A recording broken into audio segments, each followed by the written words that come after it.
What's up guys, Spin Firearms here, and this isn't going to be a very long video, but when I took a poll and asked you guys what firearm you guys wanted to see first, what review you wanted next, it was a close call, but number one was the Masada Slim from IWI.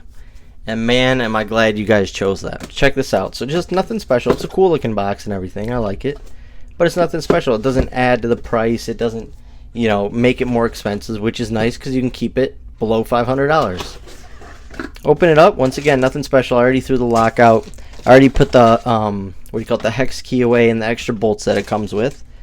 But here's the firearm itself. Now, things I automatically liked right out of the box is one, these serrations are awesome. They work great, but they're not sharp, which I really like. Two, it's optics ready. Three, U-notch rear. I'm a big fan. Here, I'll move it over here. I'm a big fan of U-notch rears.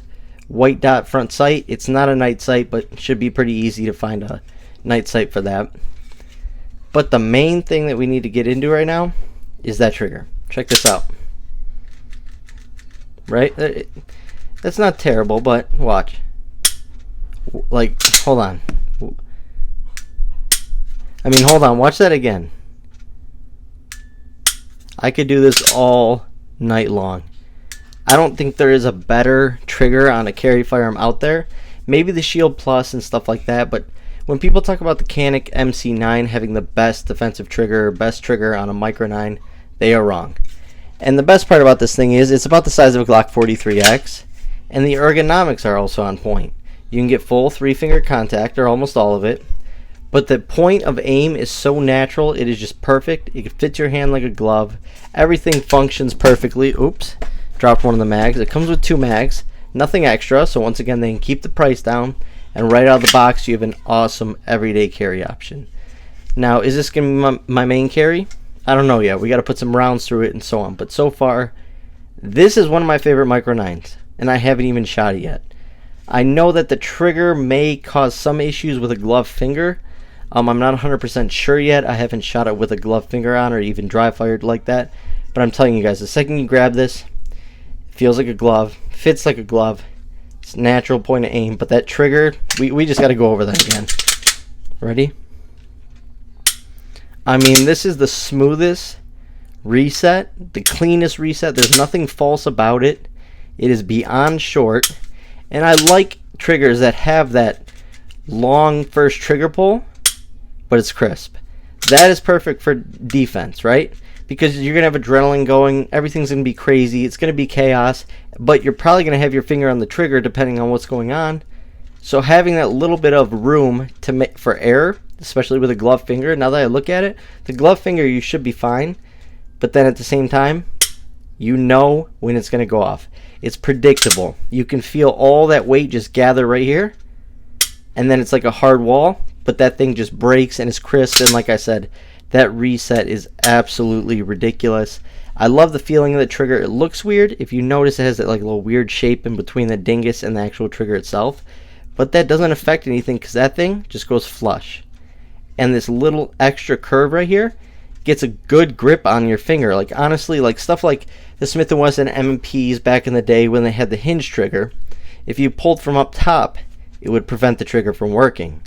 This you can literally pull from anywhere because that dingus, no matter where your finger is, that dingus is going to go in there flush and allow that trigger to go off. For instance, if I grab up there, it's still going to work.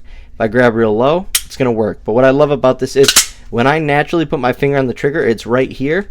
And when my finger like smashes, you know how your finger just smashes? And by the way, soft hands, that's my hands. I just took a shower. Everyone says, oh, Mr. Soft Hands, blah, blah, blah. Just came from doing new construction plumbing. Look at my hand. My hands are torn up, ripped up. It just is what it is. But when your finger flattens out, it is perfect. I absolutely love it. And like I said, everything functions flawlessly on it. The one thing I will say, though, is racking the slide is harder than normal. I think it just needs to be oiled or lubricated on the inside a little more. But it's not bad at all. And what I was telling people is, it feels like when you rack that slide, you don't have to do it as far back. Like, watch this. It just seems shorter for some reason. So it's like real quick. Like, oops, sorry. Ready? Let's see how I can show you. I mean, it is real fast, it is powerful, and that spring shoots back, so you're probably going to have zero issues getting that next round in the chamber. Now, everything should lock up fine. Nice polished feed ramp. The internals look pretty good. I mean, everything just works good. I mean, like, for people who like to release the slide from here, I mean, that thing just goes. It's flawless. Metal sights, a good finish from what I can see. I don't think I've seen a finish quite like this, but the barrel looks actually pretty good. Normally you can see some streaks and lines in it, but the barrel looks pretty good. They kept it well lubricated right out of the box. And I know people are going to say, oh, it's an Israeli weapon. You guys, they make some of the best technology for firearms, sights, lasers, all that. So that is a positive more than a negative. But you throw that 12-round mag, or 13-round mag in there. Once again, beating the Glock 43X with OEM mags, and these are nice quality. I believe they're Metgar mags. They always look like Metgar mags. But these things are just beautiful. 13 rounds, that's more than enough. Very good feeling firearm in the hand. And what I really like about it is, I always talk about memory pads. On this firearm, though, the memory pads sort of come down from those serrations. So you can sort of feel here what's going on. There is no rail, but you can sort of feel with your thumb and have something to fight recoil against. And then up here you can sort of feel this little divot, so there is some form of memory pad in there. Nothing special, but like I said, this firearm is ready to go right out of the box. And once again, look at that trigger. Absolutely beautiful. Can't wait to shoot this for you guys on camera. Love it. Thanks for watching.